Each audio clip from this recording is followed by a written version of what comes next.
For your first step, you're going to need proper pads and a helmet, and if you're doing anything else, slide gloves.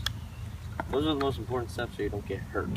For your second step, you're going to need to find a comfortable stance for riding that you're going to be able to be stable in and be able to turn both ways comfortably. For this, it's really kind of important to find a good stance that you can learn in, because if you don't, then you're probably going to fall.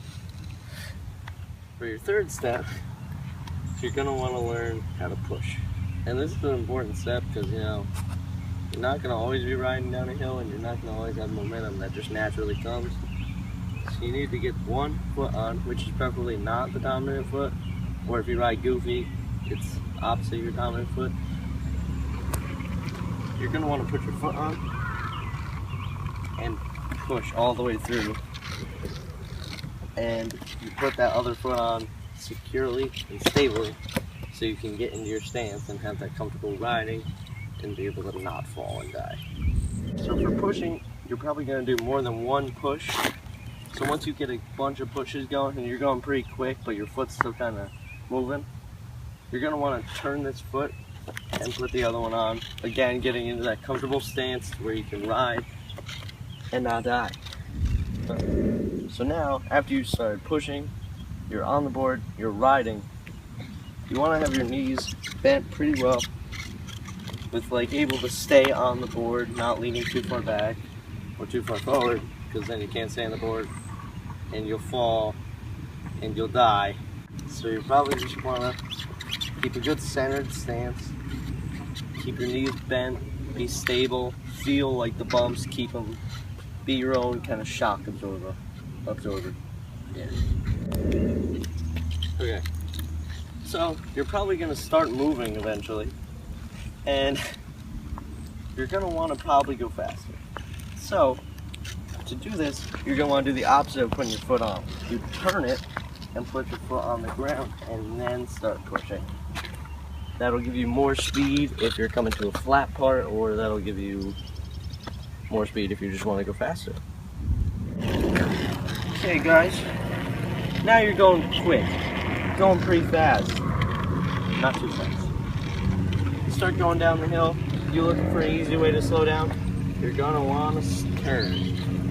These things are important because, well, not every hill is going to be straight.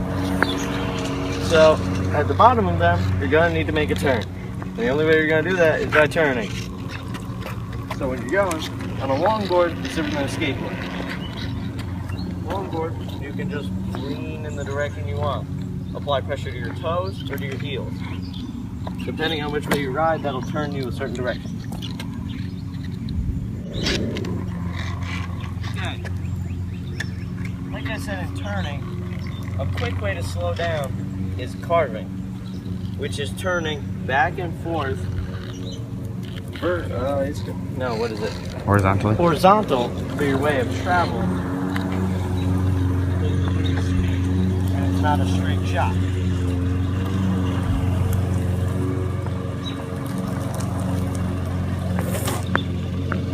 You'll feel all your speed pretty much if you do that all the way down the road.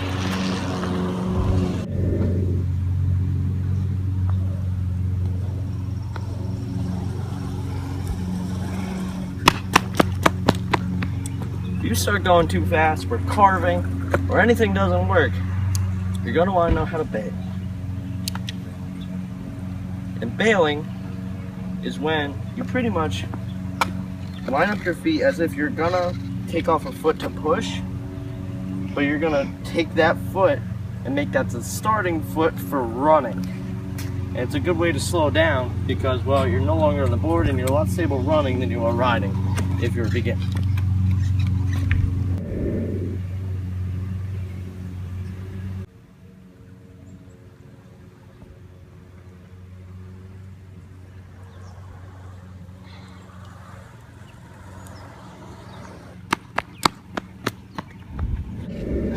Remember kids, no matter how good you are at longboarding, remember to add some fresh speeds and look fresh to death the entire time.